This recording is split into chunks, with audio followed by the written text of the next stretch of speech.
해달의 이해하면 무서운 이야기. 앨리스는 언제나 완벽했다. 구겨진 부분 하나 없는 교복, 찰랑거리는 긴 생머리, 그리고 눈부신 미소. 그녀가 부러웠다. 나는 자주 실수했다. 말을 더듬기도 했고 종종 싸늘한 시선 속에 어색한 웃음을 지었다.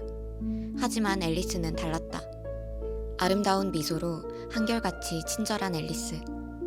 앨리스는 누구나 좋아할 수밖에 없는 아이였다. 남자아이는 물론 여자아이까지. 모두의 마음속에는 앨리스의 조각이 있을 것이 분명했다. 가끔은 생각했다. 저 완벽한 아이의 그림자가 되고 싶다고. 앨리스의 호수 같은 눈동자에 빠지고 싶다고. 앨리스, 완벽한 나의 앨리스.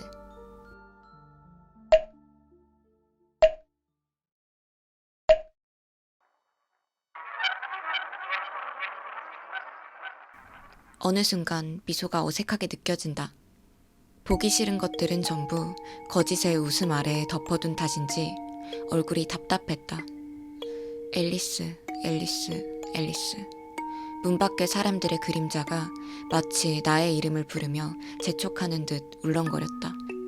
이 문 밖을 나가면 다시 미소 지어야만 한다. 언제부터였을까? 나는 문을 여는 걸 망설이게 됐다. 분명 완벽했는데, 모두가 날 바라봐주고 좋아하는 건 분명 즐거운 일이었는데, 나는 어느 순간 녹슨 고철처럼 삐걱거리기 시작했다. 나는 아무도 없는 옥상으로 올라가 사람들을 내려다봤다. 마주보며 웃는 얼굴들. 저 얼굴은 진짜일까 가짜일까? 얼굴빛이 간질간질 가려웠다. 개미들이 발밑에 줄지어 지나간다.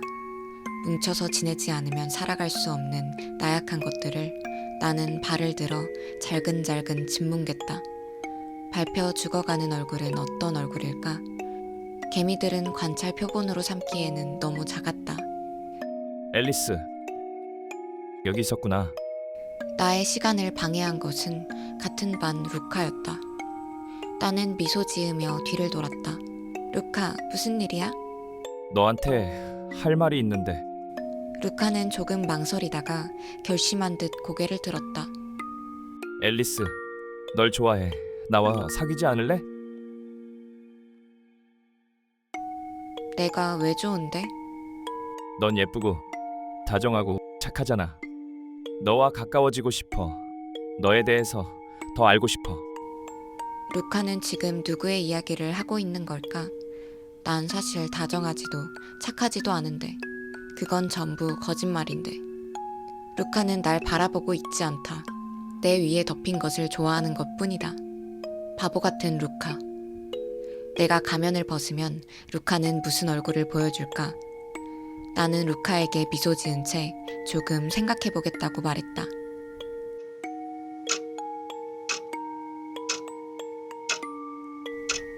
가면은 얼굴을 가리는 것이 아니라 조용히 얼굴을 대신하기 시작했다. 벗기려 할수록 피부가 함께 들릴 것만 같았다. 거울 속에 나는 움직이고 있었지만 살아있지는 않았다. 완벽해질수록 나는 더 사라졌다. 어쩌면 사라진 것이 아니라 진짜 얼굴은 처음부터 존재하지 않았던 것일지도 모른다. 모두가 잠들고 불빛이 꺼진 밤, 나는 홀로 눈을 떴다. 어두운 길 위에서 나는 길고양이를 만났다. 고양이는 나를 보자 도망치지 않고 다가와 애교를 부리듯 몸을 부볐다. 착하게 굴면 달콤한 것이 기다리고 있다는 기대 때문이었을까?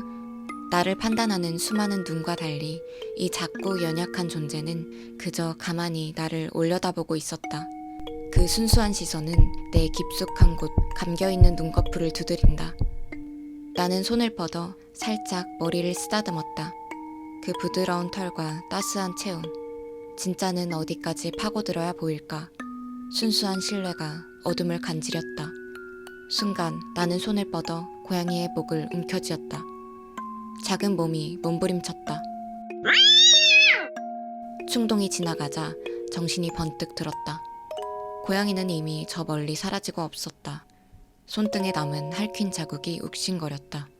더 이상 간지럽지 않았다. 오히려 시원했다. 붉은색 피가 툭 떨어졌다. 잿빛 세상에서 처음으로 본 색채에 나는 속으로 조용히 웃었다. 그때 빨간 눈을 한 흰 토끼가 나를 바라보고 있었다. 나는 토끼를 향해 걸어갔다. 그러자 토끼는 재빨리 숲속으로 사라져버렸다. 쫓아가고 싶은 충동이 들었지만 아침이 밝아오고 있었기에 나는 발길을 돌려 집으로 돌아갔다. 그날 이후 나는 사람들의 얼굴을 오래 들여다보게 되었다. 웃음은 너무 얇았고 칭찬은 너무 가벼웠다. 나는 종종 그 아래에 손을 넣는 상상을 했다. 진짜는 항상 안쪽에 있을 것만 같았다. 앨리스, 대답은 아직이야? 붉은색, 나를 보면 얼굴을 붉히는 루카. 루카와 함께 갈 곳이 생각난 나는 루카에게 이제 대답해주겠다며 숲으로 향했다.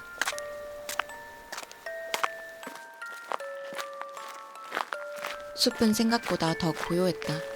나뭇잎이 서로를 스치는 소리와 멀리서 들려오는 이름 모를 벌레의 울음. 오르막길에 지친 루카의 손을 잡았다. 루카는 땀을 훔치며 붉어진 얼굴을 가렸다. 바보 같은 루카.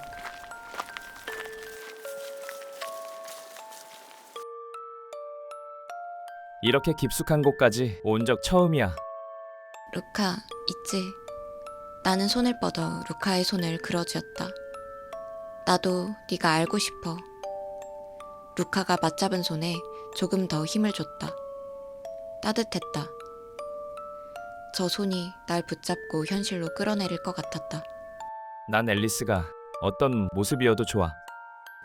그 눈은 기대하고 있었다. 날 이해할 수 있다고 믿는 눈. 순간 숨이 막혔다. 마음 한구석이 간질거렸다. 아주 찰나의 순간 또 속고 싶어졌다. 아무것도 모른 채 웃고 싶어졌다. 하지만 나는 이미 알아버렸다. 진짜가 궁금해졌다는 걸. 나는 루카의 손을 놨다. 그리고 루카에게 한 발 다가가 어깨에 손을 올렸다. 루카를 뒤로 밀치자 루카의 눈이 크게 열렸다. 처음 보는 일그러진 표정. 소리는 짧았고 정적은 길었다. 나는 난간에 서서 내려다봤다. 붉은색이 번지고 있었다. 눈이 부시도록 선명한 색이었다. 그제야 가려움이 멎었다. 커다란 소음 뒤에 귀가 멀어버린 것처럼 아무 소리도 들리지 않았다. 세계가 한 겹 벗겨진 것처럼 고요했다.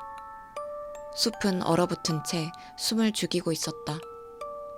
시간도 나도 멈춘 채였다. 그때 바람이 불어왔다. 천천히 고개를 들었다. 구덩이 맞은편 흰 토끼가 나를 보고 있었다. 붉은 눈동자가 나를 향하고 있었다. 조용한 부름이었다. 발이 저절로 움직였다. 토끼가 있는 반대편에 다다랐을 때 커다란 나무가 보였다. 손을 뻗자 차갑게 식은 나뭇결이 손끝에 닿았다. 힘을 주어 결을 쓸어내리자 나무가 안쪽으로 밀렸다. 나는 문이 된 나무를 천천히 열었다. 안은 한 치 앞도 볼 수 없을 만큼 어둡고 습했다. 하지만 나는 그 짙은 어둠 속에서 무언가를 잃어버린 사람처럼 안으로 걸음을 옮겼다. 가장 어두운 구간을 지나자 복도에는 촛불이 길을 알려주듯 늘어서 있었다. 그 순간 목소리가 흘러나왔다. 앨리스, 이제야 왔구나. 나를 알고 있어? 난 네가 태어난 순간부터 너를 지켜봤어. 네가 날 알아차려주기만을 기다렸어. 그때 박수 소리가 들렸다. 짙은 장막을 걷어내보니 그곳에는 내가 있었다. 무대 위 조명 아래에서 완벽의 가면을 쓰고 있었다. 너무 예뻐. 앨리스는 절대 우리를 실망시키지 않아.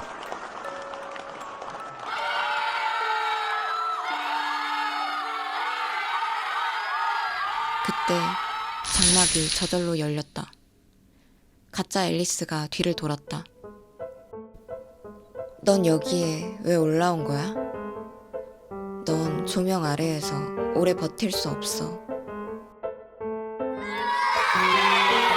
관객 속에서는 비웃음이 터져나왔다. 나는 안쪽에서 무언가 꿈틀거리는 것을 느꼈다. 아무도 괴물을 보고 싶어 하지 않아, 앨리스. 나는 더 이상 터져나오는 충동을 억누르지 않았다. 나는 가짜의 복을 조였다. 가짜 앨리스가 쓰고 있던 가면이 떨어진다. 앨리스는 끝까지 미소 짓는다. 그녀가 움직임을 멈추자 그와 동시에 불이 꺼졌다. 완전한 어둠, 하나의 숨소리만이 남았다. 객석도 무대도 사라진 것 같았다. 아무것도 들리지 않았다. 정말로 끝난 줄 알았다. 그 순간 반대편에서 조명이 켜졌다. 가짜 앨리스가 다시 서 있었다. 처음과 똑같은 미소로. 객석에서는 함성이 터져나왔다. 어느새 다가온 토끼는 나에게 말했다. 가짜는 박수 받고 진짜는 언제나 숨어 있어. 넌 어디에 서 있을 거야? 어두운 곳에서 토끼의 빨간 눈동자만이 반짝 빛났다. 박수 소리가 다시 울렸다. 무대 위에 나는 여전히 웃고 있었다. 연극은 끝나지 않는다. 무대는 나를 놓아주지 않았다. 그렇다면 내가 무대를 없애면 되는 거겠지. 나는 천천히 바닥에 떨어진 촛대를 집어들었다. 장막 끝에 불을 가져다 댔다. 천은 처음에 망설이듯 검게 그을리더니 이내 붉게 번져 올랐다. 불씨가 실선을 따라 위로 기어 올랐다. 박수 소리가 일그러졌다. 환호는 비명과 구분되지 않았다. 무대 위에 나는 여전히 웃고 있었다. 불빛 속에서 더 또렷하게. 천장이 무너져 내리고 관객의 그림자들은 하나둘 재가 되었다. 나는 가만히 눈을 감았다. 뜨거움은 채워지지 않는 허기처럼 끝없이 번져갔다. 박수도 웃음도 거짓도 천천히 타들어갔다. 깊은 숲속에서 시작된 열기는 나무들의 녹색 잎을 붉게 물들였다. 하지만 나무들은 그저 묵묵히 타오를 뿐이었다. 모든 것이 붉게 물든 뒤에야 어둠이 천천히 내려앉았다. 그곳에는 아무것도 남아있지 않았다.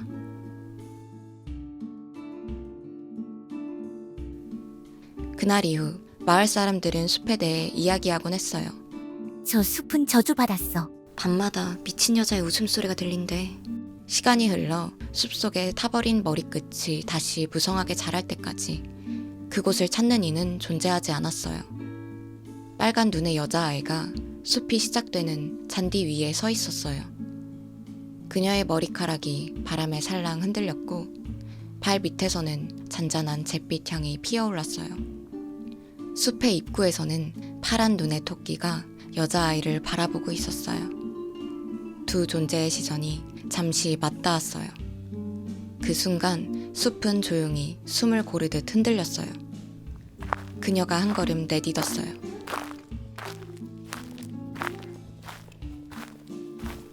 아이의 발걸음이 사라지자 숲은 다시 고요해졌어요. 해석. 앨리스는 착하고 완벽한 연기를 하며 타인의 반응을 통제한다고 믿었습니다. 그러나 그 연기가 길어질수록 통제당하고 있는 쪽이 자신이라는 사실을 깨닫게 됩니다. 무대는 더 이상 그녀의 것이 아니었습니다. 그녀는 다만 조명 아래 춤추는 인형에 가까웠습니다. 답답한 가면 아래에서 진짜 얼굴과 진짜 욕망이 꿈틀거렸습니다. 보여주기 위한 표정이 아니라 드러내지 못한 충동, 사랑받기 위한 선택이 아니라 확인하고 싶은 본능. 그래서 앨리스는 무대 아래로 내려갑니다. 보여주면서도 평가받지 않아도 되는 순간을, 아무도 반응하지 못하는 장막 뒤를 선택합니다. 그곳에서 그녀는 관객 없는 죽음의 무대를 만들어냅니다. 무대 위의 앨리스는 타인의 눈이 있어야만 완성되었고 무대 아래의 앨리스는 그 눈이 사라질 때에만 살아났습니다. 둘 중 하나가 숨쉬면 다른 하나는 반드시 죽어야 했습니다. 영원히 끝나지 않을 연극, 양극으로 갈라진 세계, 어디에도 온전한 모습으로 존재할 수 없다는 것을 깨달은 순간 앨리스는 자신의 세계를 모조리 불태워버립니다. 그리고 깊은 숲속, 어둡고 잔잔한 심연 속에는 여전히 누군가의 눈길을 기다리는 그림자가 잠들어 있을지도 모릅니다.